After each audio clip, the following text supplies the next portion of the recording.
Hello and welcome to this week's episode of the TF Cast. This is episode number 34.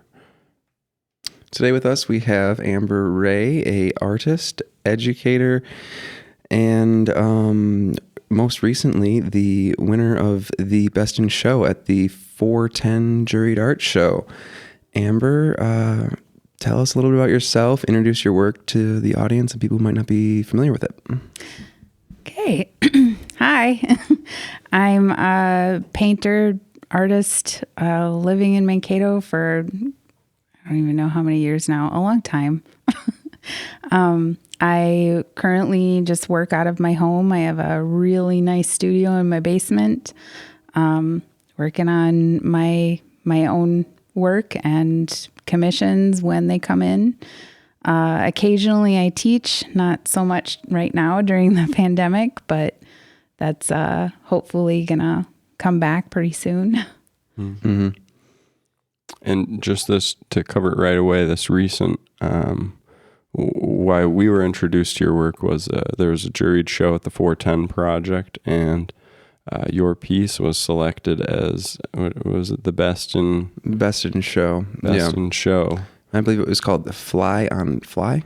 Flies on Fly. Flies on Fly. Is kind of an interesting thing. It's like a very large fly, or there's a normal size fly with miniature flies. I'm unsure which it is, but what was some of the inspiration there? All right. So it's a green bottle fly.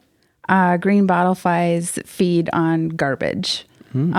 So you can take it as a regular size fly or a giant fly if you want, with tiny flies on it. But it actually kind of happened after watching the vice presidential debate. Okay. So it's kind of like a statement of, it's like crap on crap. Yeah. It's definitely having a garbage snack there. That's funny. It stood out to me right away because it was a pretty large piece. Do you know the dimensions off the top of your head? It's 18 by 24. Okay. Yeah. So over a foot by like about 2 feet, and then just one big fly filling up kind of the whole thing. And then once you look closer, you see the other ones.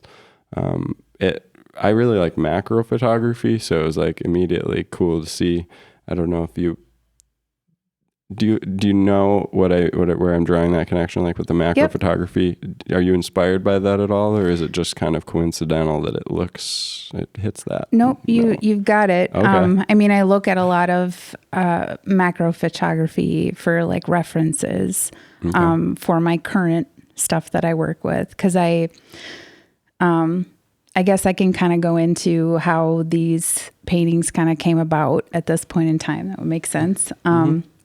So I started working on these 2 series that I worked on previously, aside from the Flies on Fly and the type of work that I have on my website, the current stuff. One of them was, I kind of loosely call it my death series. And the other one, I call it my faith series. And it has to do with my grandmother had cancer, and it spread really fast. It was breast cancer, and it went right to her brain and all throughout her body.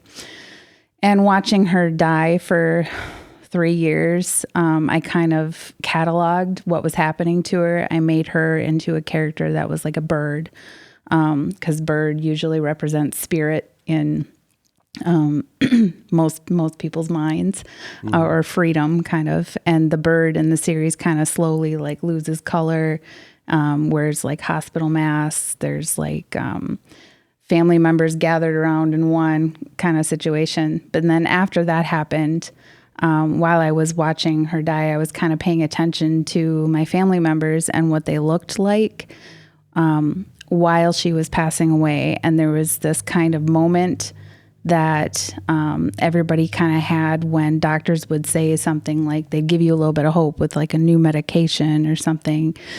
And I called it the look of faith, because even if it wasn't faith in God, if it was faith in science, faith in whatever, there was kind of like this moment that they got this bright look in their eyes. So I did an entire series based on that. And then after I got done with those 2 really heavy series, I was exhausted and I just was kind of fried. So I wanted to do some painting that was really light. I wanted to make a mess. So I started, all these paintings are on UPO paper, which is a synthetic paper. It's kind of like more like a plastic. It's really smooth with no teeth in it. So it's ink that I'm using and with rubbing alcohol. So it's not alcohol ink, which a lot of people think it is. It's not. So ink and rubbing alcohol, when you pour them together, they kind of repel. They don't like each other. So I pour it on this paper. It kind of pools and moves around for like hours. And I try and manipulate it. I blow on it with a straw or I hit it so it makes like splatter marks. It's a huge mess and very freeing.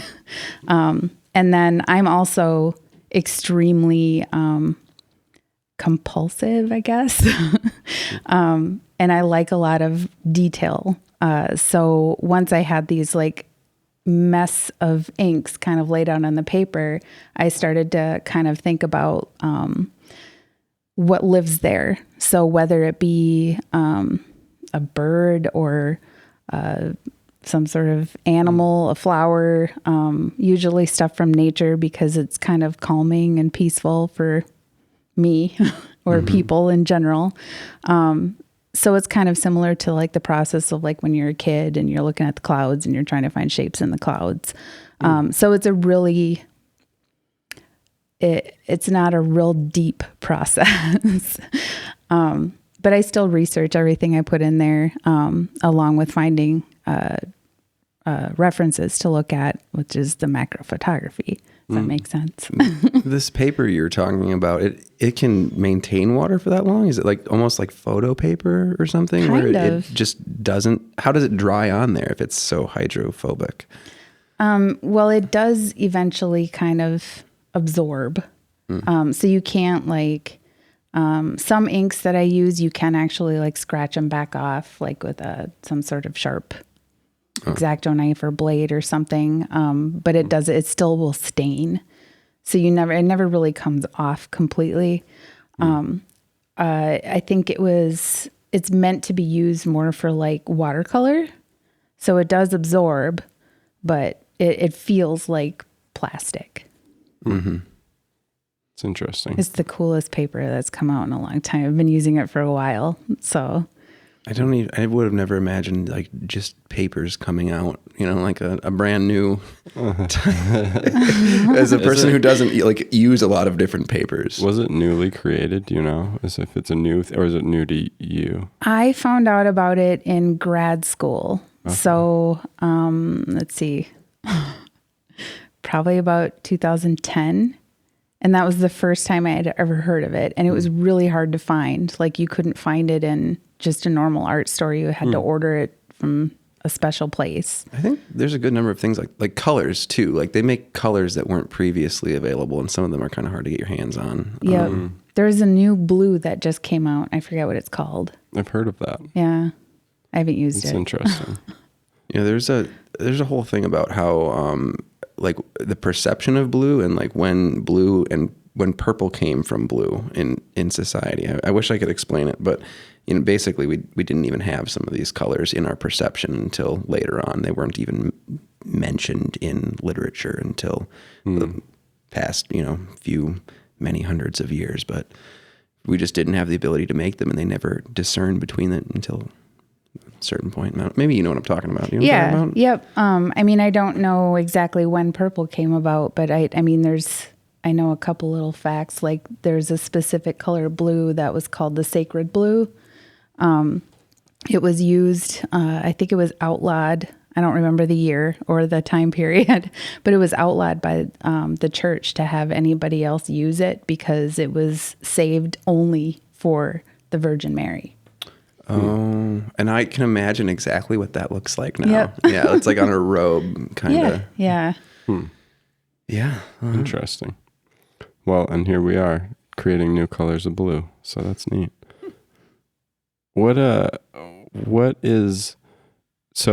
Could you use this style of painting that you have with a regular like watercolor paper, or would it not work on that? I mean, in theory, I else. could. You'd probably have a lot more places where it kind of soaked into the paper a little bit more, so it wouldn't be able to capture the type of movement that the ink has. Because when I'm letting these things dry and manipulating them as best I can, there's all sorts of like swirl marks that happen. There's sometimes like air bubbles that get onto the paper because my ink was bubbly or something. And when it dries, the bubbles don't stay, but it pops and it leaves almost like a circle, and the ink is a little bit more solid, so it kind of creates a texture too. So I don't know that it would be the same on watercolor paper, or to my liking anyway. It's probably still have some cool effects, but. And you talk about the ink kind of spreading. I remember seeing that in the background of it. And then do you use that same technique to get the fly on the top, or do you use a different style for that other layer? The fly on the top, I use ink, but it's just applied with a brush and water. More of a traditional painting style. Yeah. Okay, that's cool. I liked what you said about it being an exploration of the patterns created by the alcohol mixture, and then kind of like seeing what fits in there. It sounded like you might draw some inspiration for like what you see in the, like you said clouds, right? Like yeah, kind of looking at the clouds and being like, oh, I Isn't kind of that see like that a- shape there. Isn't it like a game? Yeah. Does it have a name? I don't know. I remember doing it. Like I've certainly looked at the clouds. I didn't know there was a name to it. Well, I think in art, it's like finding the subject in the piece. People talk about like carving something, where you like carve out of wood and you kind of reveal what was always within it. Like the statue is always in the block of marble. Someone just revealed it. Yeah. Yeah, I guess it's kind of similar. Yeah. I do that with music too, actually, where you kind of like do something and then you're like, what was that? What do I like from it? And then it inspires the next part of it. So it's a cool way of creating things. Definitely. So you mentioned you had the series of some of the heavier topics with your paintings. I actually be curious if those are available anywhere, whether it's online where we can send people to kind of check it out. Yep. It's all on my website. Okay. It's www.amberrahe.com, and it's Rahe. Okay. And then amber spelled just like the color. But it's in the archive. Okay. So there's like, when you go to my webpage, there's a bar at the top where you can see it, where to go. There's like a shop for my stores, and then there's the archive. There's contact information, like a normal website. When you started explaining the bird series with your there's like a cartoon bird almost that's there now, like when you go there. And so when you first started talking about that, I was like, is that the same one? Because those are what is it? It's like a red bird. It's kind of like being pulled in either direction. Is that a different one? What? A red bird pulled in either direction. I don't know how to explain it. Like it's like a little bit more. I can't explain it well. At one point, I call it the grandma bird, I guess. She is red, and she kind of slowly loses color through the series. So there are some red birds in it. I can't describe. I can't describe what I'm. You don't just go look at the website. What's next in terms of, you got any ideas for a series coming up, or are you working on anything now? I'm currently finishing up some really big commissions I'm working on. So I'm trying to keep my focus on finishing those before I truly decide what I'm going to do. But I'm still working, I'm working on like a 6 foot by 4.5 foot painting that's oil. So you have dry time. So I still work on like the inks in between. That is really big. Yeah. But I'm still having fun doing the inks. And I think they're actually a little bit more relatable to a lot of people for like mainstream. And one of the other reasons I started doing them, I make them small, like the 18 by 24 one. That's that one Best in Show. That's the largest I've done them. They're normally either 5 by 7 or 11 by 14, and I purposefully did that so they'd be like more affordable. So if you want to buy something of mine, you can spend $80 or $200 or $500 instead of $6,000. Mm-hmm. That is a big barrier for a lot of people, especially when they like, walk into a gallery and they see it like, oh, I love this. And then they realize like, I think most people don't realize things like dry times or like, how long something like that might end up taking. So they just get sticker shock and they don't realize. They 100% don't understand the amount of time that goes into something. Like if you're going to commission, say, even a portrait, they don't understand that it might take more than a week. Or, it's going to be $500 if you want a 4 foot by 4 foot painting. Yeah.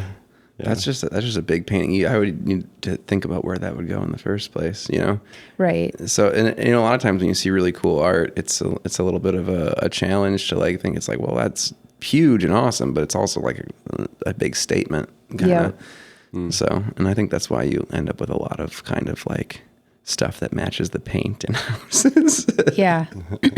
And I like I said, I did the smaller sizes on purpose, but I also, you don't get a whole lot of commissions usually for something that's really big or that's going to bring you in a lot of income. So I guess I was looking for a way to, make my income come in a little bit quicker. Plus I do prints of everything. So even if like the Flies on Fly is 18 by 24, I mean, on my website, you can get it on a greeting card if you want. So. That's pretty cool. How does it do that and get scaled? Do you have some kind of photography equipment or does it scanned or? It depends on the size. I have a scanner. So the sizes of the 5 by 7s that I make and the 11 by 17s, those can all be scanned. And then I have a really nice camera and some lights and some light boxes and stuff. And if it's the 18 by 24, those are photographed. And then I am the luckiest artist alive because my husband is a graphic designer. So he like takes care of like the touching up and, adjusting the colors if need be. And then recently, because of the pandemic, I was having trouble getting prints made because it like shipping time and stuff like that, it just didn't work out. So I actually wiped out my business account and bought my own printer. Oh, wow. So I can print up to 16 by 20 now. So that's cool. I could imagine that would make a substantial difference. Yeah.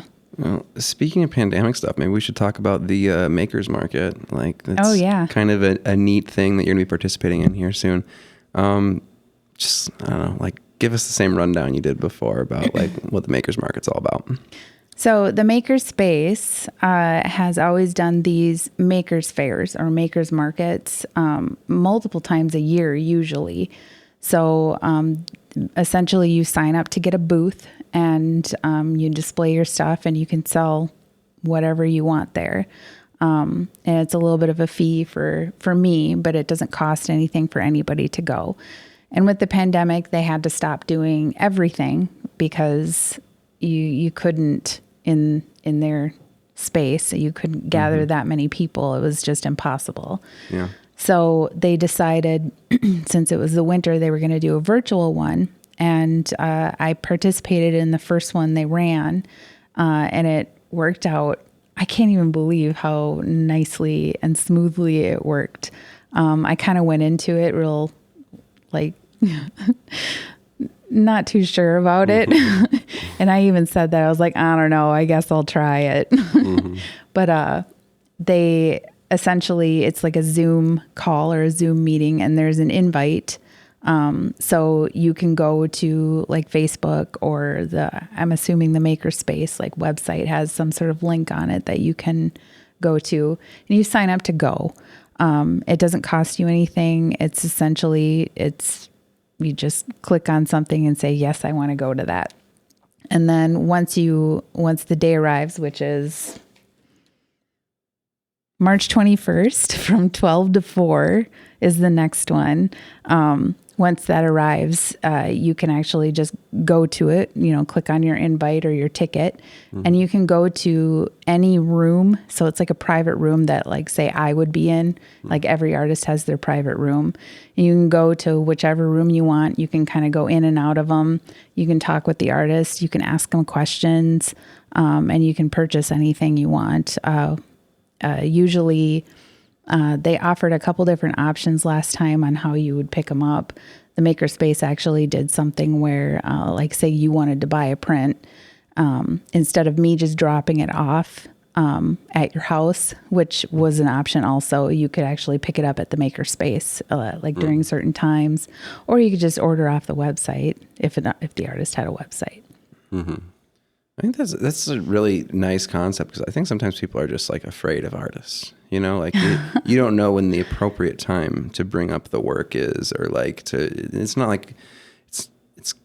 like you can just go kick the tires like it's a car lot, it's all personal and it's all something else. So like being like, this is the time where you can come in and just be like, so you do paintings, huh? Yeah. Yeah, I didn't, it wasn't too weird. And you can even you don't have to have your video camera up when you go either. So I don't have to look at the people that come in. I mean, if you want to, if you want to go to the art fair and you didn't wake up in time and you just rolled out of bed and you're in your pajamas, you can still go. And you're able to display your work. Do you do a slideshow or? This last Makers Market or Makers Fair, I had a sheet that I shared my my home screen, so they could just see what I had on my computer, and I had a slideshow going. I had a video, a time-lapse video of me doing different steps of the process, so people could just watch that and understand a little bit more. And then I had a sheet that had all my information as far as website and pricing and stuff like that. That's neat. Yeah, it sounds like a cool event. Do you know if they're going to do a lot more like that, or are you connected with them at all, or just as an artist? Yeah, I don't have a membership to the Makerspace at the moment. I've kind of thought about it off and on. It's a cool spot. It's so cool. Yeah. I have a really nice studio. So, I mean, at the moment, I don't need a space to paint, but I've thought about it for I love throwing pots. I'm really, really bad at it, but I love doing it. So, I mean, if I get a little bit of time that I want to spend, I think about it. Mm-hmm. But they planned on doing more. So I think normally they do 4 a year or 5 a year when, non-pandemic times. But I think this will be the second virtual one. So, well, I'm sure there's a little bit of a learning curve at the beginning. So maybe they'll be able to do a lot more with this sort of a format or something too. I think there's a cool space for industries that have been affected to find a new way of operating, and then obviously, hopefully, things open up in a real way again. But it's nice to have a couple of options with how things are organized like that. Yeah. Being able to do something more virtually when it makes sense. So. Yeah, there's not actually any reason to stop doing something like that. I mean, there's plenty of reasons why someone might not be able to make it. So if something works now, we just keep doing it moving forward. I hadn't thought about that for things like that, but...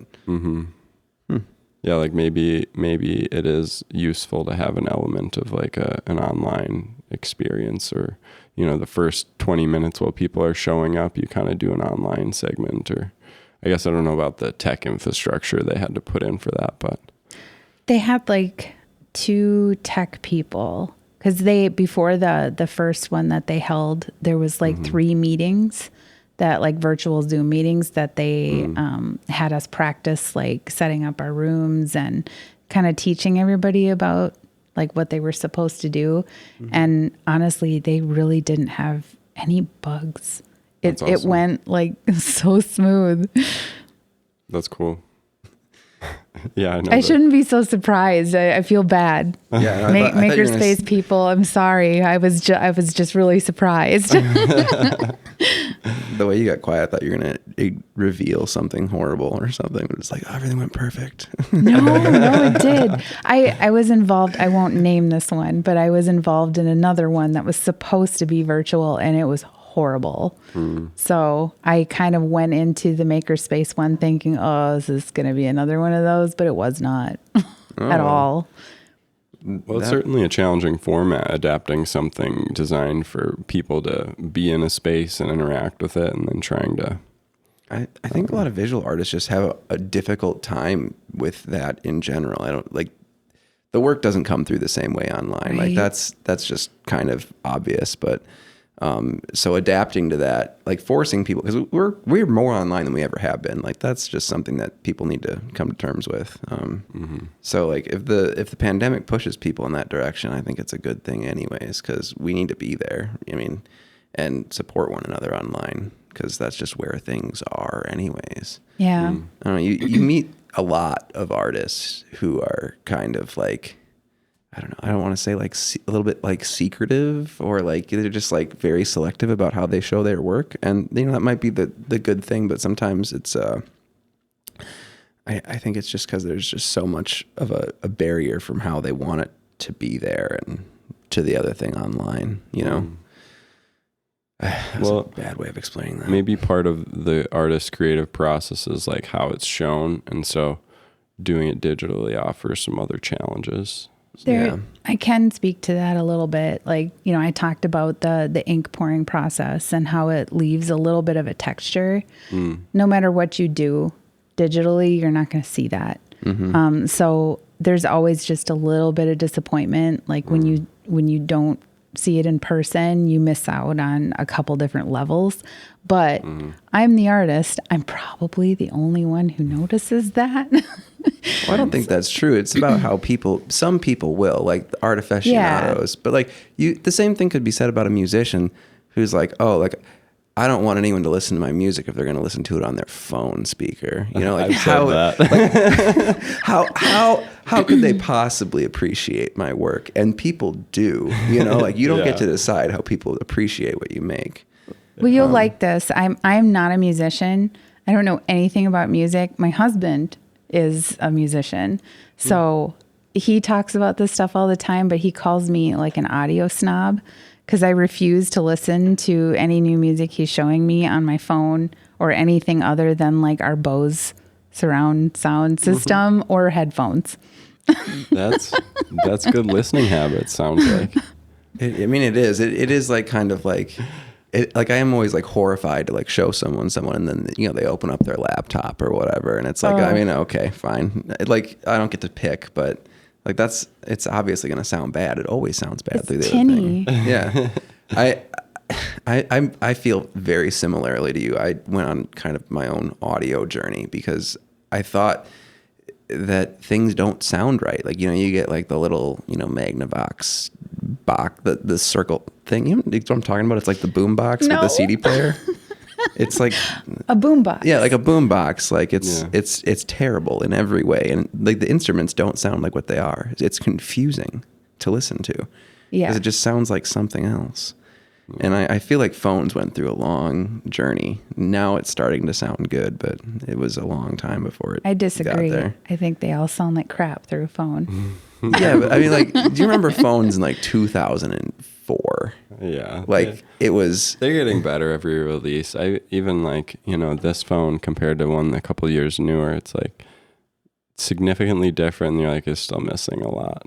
It's interesting to try to perceive the differences in audio quality because it's a very relative experience, which is why a lot of people who aren't super into listening just kind of default to whatever's the easiest. So it's kind of cool that you're a little more discerning in that regard. I think that's important. Snobs unite. I've always been like, I have another friend that's a musician. She's a singer, and she'll play me stuff on her computer. I'm like, what are you doing? You're a singer. Like, I'm not even hearing half of the stuff you're doing. Like, what's the point? And she just doesn't care. I guess. Well, that is the thing is you have to do that. Like, I mean, if you're mixing a track or something, like at some point you're going to bounce it out and play it on your phone because like, people are going to listen to it that way. And for a lot of people, that is just how they do it. I suppose. You got a point there. My husband recently helped me redo my website. And for some reason, my website it was working on every single device we had except for our phones. And it was only with our Apple phones. It works now. There was some sort of update that it fixed it, and I kept telling him, like, it doesn't matter. Like, that's what I show people on. If they're asking me, I'm going to go to my website on my phone. So that makes sense. Yeah. Well, we even have to curate our videos in such a style where they appear nicely on people's phones too, because you can look at our analytics or whatever, and it's some majority of the percentages on phone usage and through a lot of different social media stuff. And I mean, I do that all the time too. It's easy to use the thing that you have most available rather than like the best thing at times. Right. It's like literally in my hand and I'm looking at it right now. I only listen to podcasts on my phone, but with headphones. So I guess that doesn't even count. I will go put my headphones on. It's like a little scary that people are in your head. How do you? I don't think I could listen to podcasts with headphones. Really? Like even this sometimes, like I hear myself talking, I feel like there's a voice in my head, and I don't like that. It's like headphones talking to me, or like watching a movie or a documentary in headphones. I'd rather listen to it on like very low speakers because I don't know, it just sounds like it's that in your head feeling. I kind of like it. Okay, there's something called audio hallucinations. It's got a fancier name. I think I know what you're talking about. I have them. Oh, Apparently they're very rare. interesting. Basically it sounds like you're hearing voices when you're like going to sleep or when you're just about to fall asleep. Interesting. It's real creepy. I Sounds used to be like afraid of somebody's it. like whispering in the corner. Yeah. You can't hear what they're saying. It just sounds like whispers. But yeah, I can't remember the fancy word for it. Yeah. Just, try and keep going closer and investigate a little bit. You can't. You're sleeping or you're almost sleeping. You're not dreaming. You can just kind of hear it. Like I'll focus on it and try and figure out if there's any words I can pick up, but there never is. I used to be really terrified of it when I was a kid. Wow. That's such an odd experience. When did you first start communicating that to people? Like, I think I said something to my friend. Oh no, it was my cousin. I was probably about in my early 20s. And I said something about like hearing voices when I went to sleep. And she was like, what? I was like, no, don't you? Isn't that normal? Yeah, isn't that normal? And then I asked a doctor about it. And they were like, yeah, it's audio hallucinations. Interesting. I thought you were talking about there's certain ways that you can manipulate the eardrum as like physically manipulate it into creating a second sound or harmonic. So you can hit it with such frequencies at such volumes where your eardrum will act as its own instrument and create a third or fourth tone that is perceptible. And that's what I thought you were talking about. But what you're talking about is something totally different. No, this has something to do with like brain activity. Yeah. Like a glitch. It's like, well, there's a lot of things like that, I think, right around that time when you're falling asleep or something like sleep paralysis and some other sleep things. I know I just end up having to like pull out my notebook or something because I get all my good ideas when I'm trying to fall asleep. It's just rude, honestly. Like that bothers me. If I like wake up in the middle of the night with a good idea, I'm like, nope, I'm just sabotaging this. It ain't happening. I have pretty bad insomnia, so I try and not disturb my sleep with notebook writing because I'm never going back to sleep if that's happening. So That's exactly how I feel. It's just like, how dare you? yeah, Like I'm finally sleeping. I'm comfortable. I'm in bed. Like I'm not dealing with whatever this is. like once I fall asleep, there's no waking me at all. Like a train could go through my room and I'd be just fine. But so I rarely wake up in the middle of the night. No ideas there. Well, good sleep is it the good sleep is supposed to be good for art or bad for art? Well, I imagine it's good because I mean, good sleep is good for your body in general. Keeps your I mind guess. fresh and such. I've never looked into how it affects my creative process, I guess. I get way more ambitious when I'm loopy.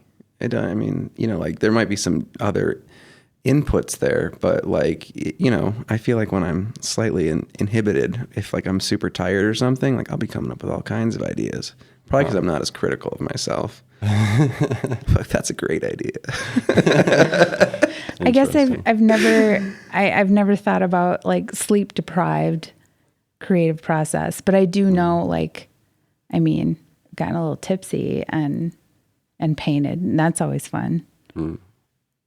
I would imagine.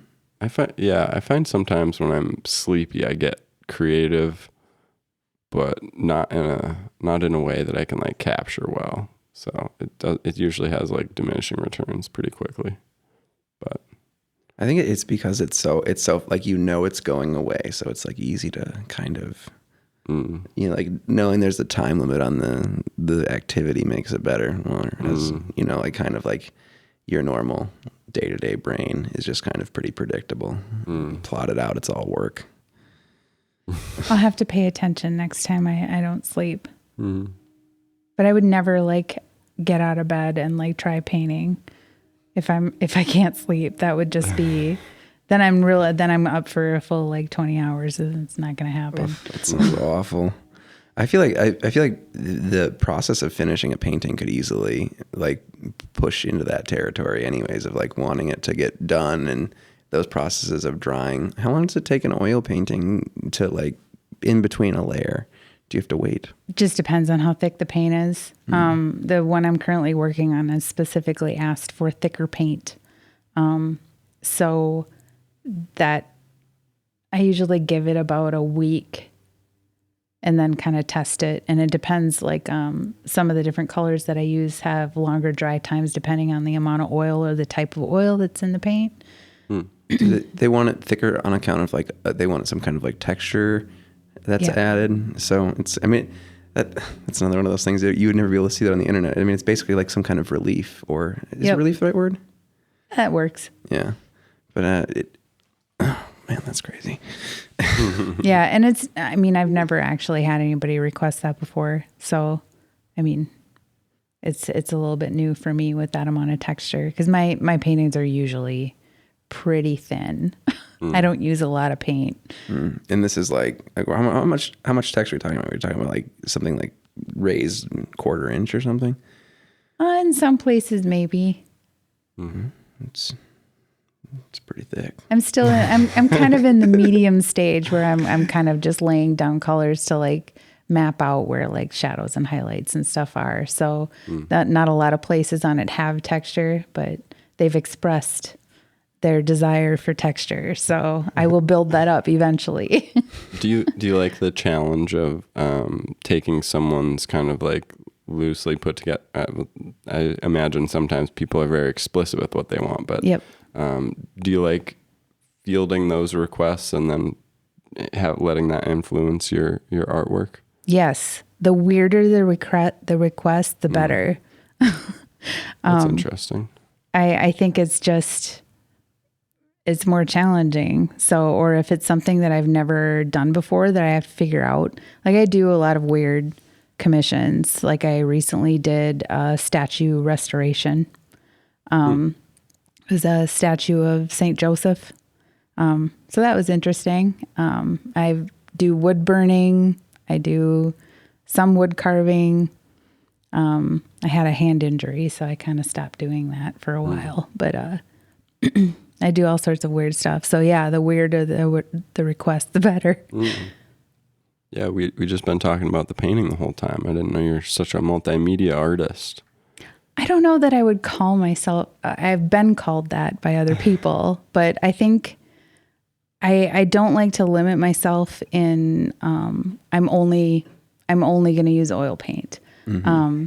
I paint with oil, I paint with acrylic, I paint with ink, I use watercolor, I use graphite, I use pastel, I use charcoal, I do wood carving, wood burning, you basically drawing with a hot iron. Well, how do you find yourself in the position to restore a statue if you don't want to call yourself that?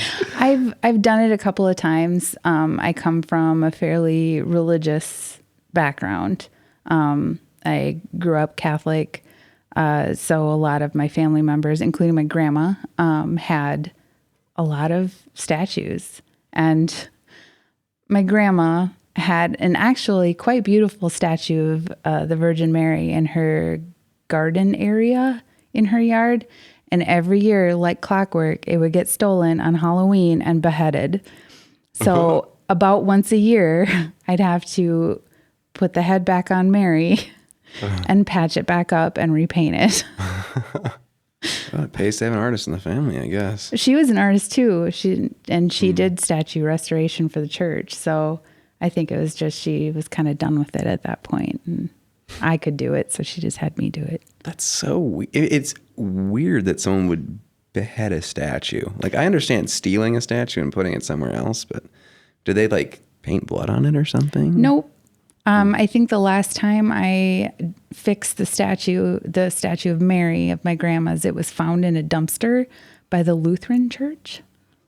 I mean, no. Maybe And the it was- Lutherans got some beef. Nothing was done to the statue except for the head was off. And I think the head kept falling off basically because it had been repaired so many times. Oh, so like they pick it up and they realize they broke it, maybe. Maybe. Yeah. I don't know. It's not there anymore. So my grandma passed away. So I think my cousin has the statue now and it's in her garden. We won't tell the Lutherans.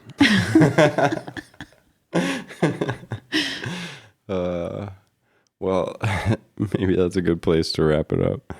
Can we direct people towards a shop, social platforms, sites? I know you already mentioned the website. The website has, like, you could just go directly to my website and it has all the links to all my social media and my store. But you could go find me on Facebook. You could find me on Twitter. You can find me on Instagram, and each of those social media platforms has links to the other ones. So it's not hard to find me. Although there is another Amber Rahe, but it's spelled R-A-Y, and she's a burlesque dancer. That's not me.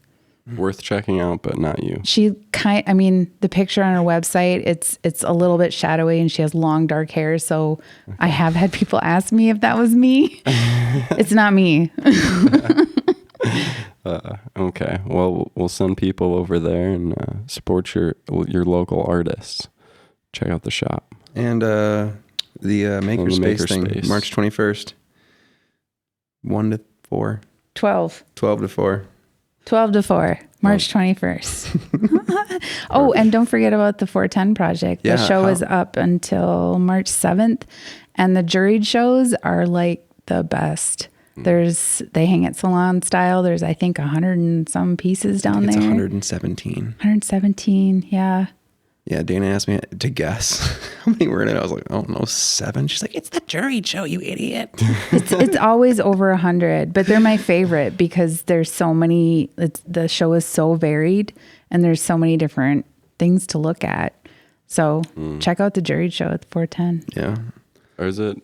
Do you know if it's all like local folks or just probably regional at least? I think she said this time that it wasn't just regional, but I think it's limited to Minnesota. But you got to bring it in. So like there's you'd that. have to Yeah. to be ready to hang, and you got to pay $5 cash. Right on. I think We should do an episode to promote the Juried show one of these times. It's $5 per piece.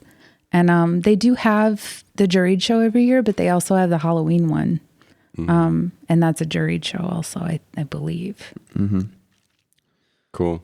Yeah. Well, I'm going to go check it out this afternoon, I think. So I'm looking forward to it. Okay. Cool. Well, thanks for joining us. Yeah, thanks for having me.